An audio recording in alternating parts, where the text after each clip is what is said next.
talk to us about the TransferWise business model and kind of what is so special about it, and maybe what caused over 1 million customers to switch from the incumbents and the banks to use you guys?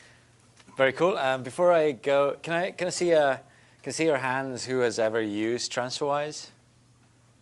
Wow, so this is much more than I expected. Very cool. Thanks for being here today. So I'll explain what happened. The story for me really started about 10 years ago when I moved from Estonia to London. And I was 10 years younger than I am now. I didn't know how long I was going to be in London. And I was getting very nicely paid by my employers. My savings account was still back in Estonia, and my mortgage was back at home.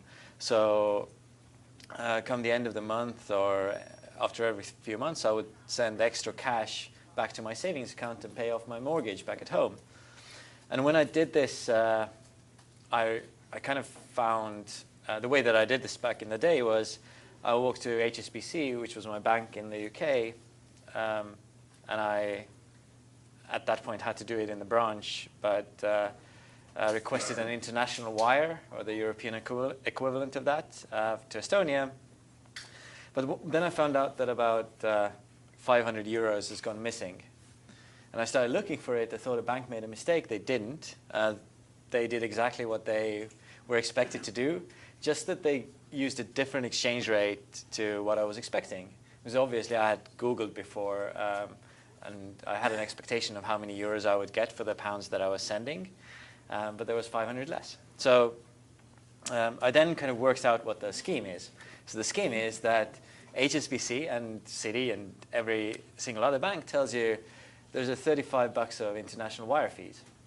What they don't tell you is that they use an exchange rate that is 4, 5, or 6% higher or lower, whichever way you look at it, to their benefit compared to what you would expect looking at a Bloomberg terminal or Google or Reuters. So I figured out, I kind of learned that this is how banks make money. At least one of the ways how they make money. And there was no really any other alternative. HSBC does it, Lloyds does it the same. If you go to Western Union, they do it the same, even a higher margin in the exchange rate. I fortunately had a friend at the time, and my friend had the opposite problem. So he was being paid in euros, but his expenses were in pounds. So he needed to move euros to pounds, and what we started doing was just I put my pounds onto his account in London. We looked at the Reuters exchange rate, and he put the euros onto my account in Estonia. So we kind of flipped the money locally without actually needing to send it across.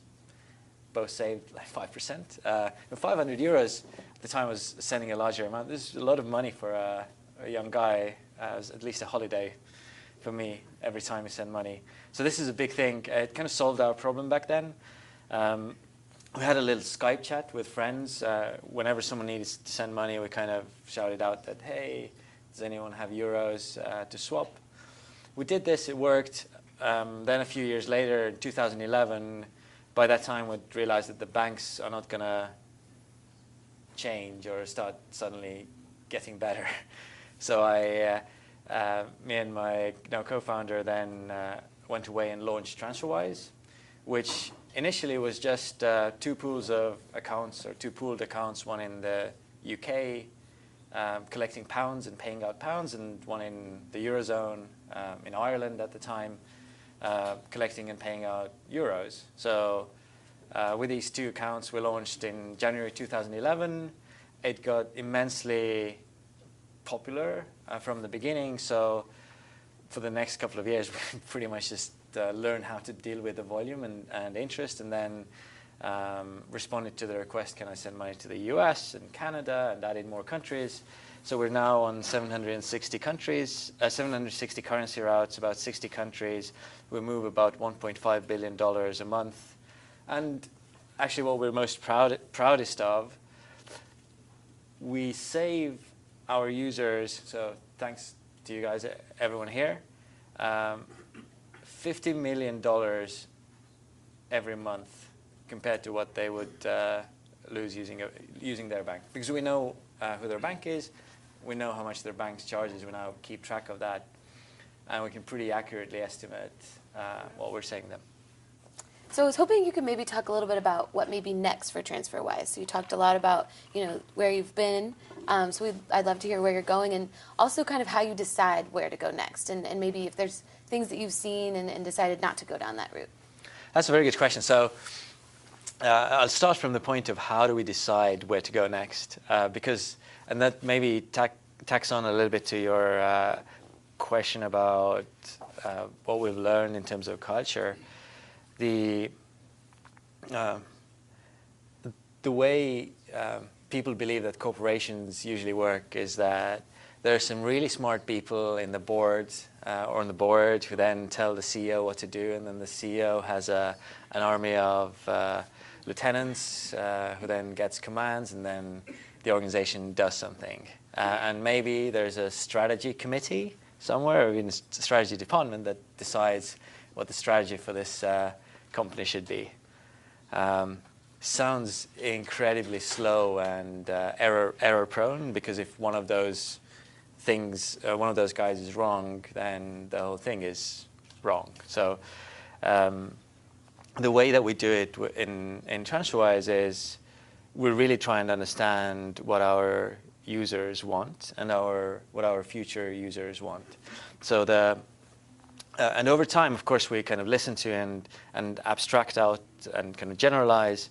And where we've gotten to is that what people really want when they move money between countries, they want speed. So they'd love the money to arrive instantly on the other side of the world, and we can do it almost. They want, and they don't want it to cost anything. And I can totally empathize with it. Just moving electrons around the world, that can't be very expensive. And then they don't want to have a huge fuss about it, so they kind of love this to be pretty convenient and nice. So around those kind of three things, we kind of figured that whatever we do, we should be optimizing mainly on those three things, and anything else that our users tell us. So actually, the biggest the way that we decide what we do is actually incredibly distributed. We have about 40 product teams with different mandates on our kind of regional or customer groups, and they basically figure out what are the projects or what are the integrations, the things that they need to do to optimize for those things. Shifting gears a little bit, I think it would be great because I think everybody in the room probably knows, banking and financial services are so heavily regulated. But you mentioned that you guys are operating in 60 countries, and so it seems like you have just an insane amount of regulators. And I know that's a piece of your job is overseeing compliance. So how much time do you really spend thinking about compliance, and how do you ensure that you're constantly staying on top of it in all of the places that you're operating? When I started, sort of 6-7 years ago, the word on the street was that you would want to fly under the radar as long as you can, so that you don't get regulated, because it's really expensive and really complicated. So you should do your thing as long as you can without getting regulated. That's bad advice. So just don't do it. We never did, and we're super happy with this, because by the time we were like 1 or 2 years old, this was already part of our DNA. Now we have probably 6 audits ongoing at this time, and I, being responsible for compliance, don't have to worry about this too much, which means it just needs doing, and you'll figure out how to do it well the sooner you start doing it. And so I think, given our audience, there's probably a really huge amount of interest in kind of hearing you talk a little bit about investors and the fundraising piece of getting a startup to be valued at $1.1 billion. And so can you talk a little bit about how you found investors, how you find investors, and how you convince them that your business is the best and the one they should put their money with? So with a caveat, I really did this in 2011. The world has fortunately, or luckily, we're lucky that the world has moved on. So the way that we raised money back then is very different to how you're going to raise money now. There's a couple of learnings that may still be valuable for us, I think. we something that maybe seems even I don't know, somewhere between stupid and just unheard of now was that the first time we raised money, we had been live with a product earning revenues for about a year. That's when we first raised money. These days, I think most people raise money like 2 years before they have anything out there. So that's how different it was. But actually, in retrospect, it was very useful for us because we understood our product and our audience so much better by the time we started fundraising. And then it was significantly easier for us to tell the story why this is a valuable problem that we're solving. There's a big market, and kind of demonstrate that we actually know what we're doing. And of course, the more kind of traction you can get without raising money, the better deal you're going to get. And kind of going forward, that means you will have more money to do bigger things. So it was quite hard for us to raise the first round of funding. And funnily, it was a New Yorker. It was a New York investment fund, a very small investment fund who funded our first seed round. None of the Europeans were up to doing it.